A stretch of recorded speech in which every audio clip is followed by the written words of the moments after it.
పరిపాలన చూస్తున్నారు కదా, ఫ్రీ బస్సులు పెట్టిన కాడ నుంచి ఆటోల పరిస్థితి ఏ విధంగా ఉంది? ఇప్పుడు సంవత్సర కాలం గడిచిపోయింది కదా.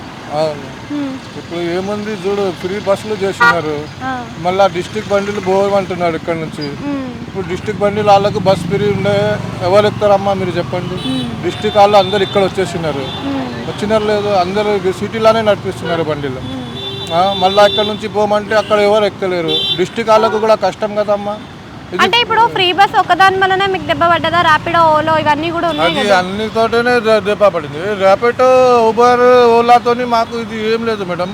కానీ ఇది బైకుల మీద చేస్తున్నారు కదా, ఆ బైకుల మీద చేస్తే మాకు కష్టం అవుతున్నాయి. ఇది ఒక బస్ ఫ్రీ ఇది తీసేస్తే మాకు అట్లా దాంతో మాకు ఇది ఏం ఇబ్బంది ఉండదు. అంటే కేసీఆర్ ఉన్నప్పుడు కూడా ర్యాపిడో, ఓలో ఇవన్నీ కూడా ఉంటే కానీ బస్సులు ఫ్రీ లేకుంటాయి కదా మేడం.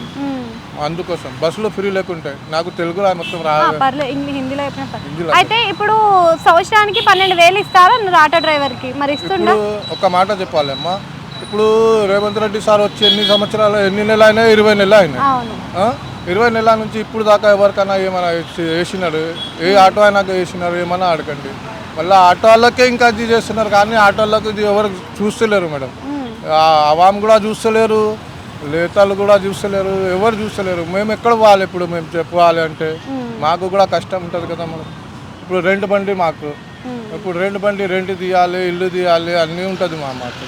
అంటే ఇంతకు ముందు కేసీఆర్ గవర్నమెంట్ లో ఇంటికి ఎంత తీసుకోపోతుండే, ఇప్పుడు ఎంత తీసుకోపోతుంది? ఇప్పుడు అప్పుడు అయితే తీసుకోపోతుంటే అమ్మ 6,000, 600, 700 దాకా తీసుకోపోతుంటే ఇప్పుడు 300 తీసుకోపోవాలి అంటే కూడా కష్టం అవుతున్నాయి మాకు.